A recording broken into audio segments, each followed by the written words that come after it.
سے یہ سلسلہ ہو جائے گا، کیونکہ تمام ارکان کو اسلام آباد میں ہی رکنے کی ہدایت کی گئی تھی. اور اس دفعہ ماریا کوئی فیلڈنگ وغیرہ نظر آئی آپ کو اسلام آباد؟ نہیں، کل رات سے کافی جو ہے گہما گہمی رہی ہے وفاقی دارالحکومت میں، خاص طور پہ جو وہاں پر نمائندے موجود ہیں، وہاں پہ جو لوگ اس پہ نظر رکھے ہوئے ہیں، وہ کہتے ہیں کہ مکمل طور پہ کل سے حالات اس وقت کنٹرول میں، اور نظر بھی آ رہا ہے، وہ نمبرز بھی ریفلیکٹ بھی ہو رہا ہے. 179 جو لوگ ہیں اس کے حکومتی اتحاد کے، وہ تمام اس وقت ایوان میں موجود ہیں. اور چونکہ یہ پروسیس بڑا اب آسان اور سادہ ہو گیا ہے، اپوزیشن یہاں موجود نہیں ہے، ورنہ یوزلی جو ان کے چیمبرز ہیں وہ مختلف ہوتے ہیں، فرق ہوتا ہے، وقت لگتا ہے دیکھنے میں کہ بھئی کتنے لوگ ہیں جو اعتماد نہیں کرتے. لیکن چونکہ یہاں پہ تمام ممبران وہی موجود ہیں جنہوں نے عدم اعتماد کی یہ جو اعتماد کی تحریک ہے، ووٹ کانفیڈنس آف ووٹ کی تحریک، اس میں انہوں نے ہاں میں ہی جواب دینا ہے. تو یہ کاؤنٹنگ کے حساب بڑا سادہ ہے اور تھوڑی دیر میں ہی اس کا رزلٹ آ جائے گا. وہ وقت ہے جس میں لوگوں نے آ کے اپنی نشستوں پہ براجمان واپس آ رہے ہیں، اور اس کے بعد بس پھر جلد ہی اس کو اناؤنس بھی کر دیں گے. اور ایک چیز اور بھی ہے کہ ذرا دیکھیے کہ 174 ارکان نے غالباً فرسٹ ٹائم جب وزیر اعظم صاحب منتخب ہوئے تھے تو اس وقت انہوں نے اتنے ووٹس حاصل کیے تھے، اور ابھی کرتے ہوئے دیکھا ہے. اب بھی 12 14 یا 16 ہی تھے، لیکن عمران خان نے جس طرح ایک تباہ حال معیشت کو استحکام دیا اور جس طرح $20 بلین بیرونی خسارے کی معیشت کو سرپلس کیا، اور 2.5 سال سے میں کوئی مالشیہ قسم کا وزیر نہیں ہوں اسپیکر صاحب، میں خدا کو گواہ بنا کے کہتا ہوں کہ جتنی محنت عمران خان نے اس ملک کو بحران سے نکالنے کی ہے، میں نے لوگوں کے ساتھ کام کیا، انہوں نے نہیں کیا. اور آخری بات، جس طرح آپ نے عزم اٹھایا غریب کے لیے بھی، ہم دیکھیں یہ سارے لوگ کانسٹیچوئنسیز کی سیاست ہے. اب انڈسٹریلسٹ، یہ میں آپ کو جو سب سے اہم بات کہنا چاہتا ہوں کہ آپ نے 200 ارب روپیہ اساس کے ذریعے 1.5 کروڑ لوگوں کو دیا. یہ بہت بڑی بات ہے جسے ہم اجاگر نہیں کر سکے عمران خان صاحب. یہ مالشیا اور واپس لے لیتا ہوں، کوئی بات نہیں، زندگی میں مجھے بھی کچھ واپس لینا چاہیے. اور جو پرائم منسٹر صاحب، آپ نے پلوامہ کی جنگ میں انٹرنیشنل بارڈر پہ جس طرح عظیم فوج نے ہندوستان کے چنے چبائے، آپ نے دانشمندی سے اس کھیل کو خراب نہیں ہونے دیا. آج پاکستان کے ساتھ، عمران خان کے ساتھ چین بھی ہے، ہمالیہ کی طرح امریکہ بھی ہے، روس بھی ہے. 42 ملکوں نے آپ کی قیادت میں ایکسرسائز کی ہے نیول کی، اور آج ہماری عظیم افواج 15ویں نمبر سے دنیا میں 10ویں نمبر پہ آ گئی ہیں. اس کا کریڈٹ بھی آپ کو جاتا ہے. کیونکہ بات لوگ آپ کی سننا چاہتے ہیں. صرف ایک بات کہنا چاہتا ہوں پرائم منسٹر صاحب، آپ ایک نئی زندگی میں داخل سیاسی ہونے جا رہے ہیں. 2.5 سال اقتدار کے دنوں کا پتہ نہیں چلتا جی. اقتدار کے دن چٹکی کی طرح گزر جاتے ہیں، اپوزیشن میں دن بڑے لمبے ہوتے ہیں. جب آدمی اپوزیشن میں ہوتا ہے تو آپ یقین کریں منگل ہی رہتا ہے، اور جب آدمی اقتدار میں ہوتا ہے پوچھتا ہے آج کیا تاریخ ہے، آج کیا دن ہے. اقتدار دیکھیں، عمران خان صاحب 2.5 سال گزر گئے ہیں. 2.5 سال عمران خان صاحب گزر گئے ہیں. یہ IMF بھی دیکھا ہے، یہ ورلڈ بینک بھی دیکھا ہے، یہ اسلامک ملک بھی دیکھے ہیں.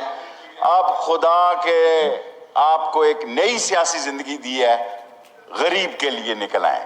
یہ انڈسٹریلسٹ کبھی کسی کا نہیں ہوتا. میرے کان پک گئے ہیں یہ سن کے، یہ جاگیردار کبھی کسی کا نہیں ہوتا. میرے کان پک گئے ہیں یہ سن کے کہ جناب انکم ٹیکس کی یہ رعایت ہے، انکم ٹیکس کی یہ رعایت ہے. آخری بات ختم کرنا چاہتا ہوں، تنخواہ پیشہ لوگوں کا گزارا نہیں ہو رہا. پرائم منسٹر صاحب کچھ کیا 19 گریڈ کے لوگوں کے لیے، اور 22 گریڈ تک کے لوگوں کے لیے ہونا چاہیے. آپ کو اللہ نے پہلے 76 ووٹیں دی، آج 78 ووٹیں دی ہے. یہ اللہ کا آپ پہ کرم ہے. اور سپیکر کی لگائیں تو 79 ہو گئی، ایک ادھر بیٹھا ہے تو 170 ہو گئی. سو یہ اللہ تعالیٰ جو موقع آپ کو دے رہا ہے، میرا خیال ہے لاسٹ، یہ پسے ہوئے لوگوں کے لیے، مظلوم لوگوں کے لیے، ان لوگوں کا مذاق اڑاتے ہیں، ان کے لیے یہ 2.5 سال آپ بجٹ میں ایسی رعایتیں دیں IMF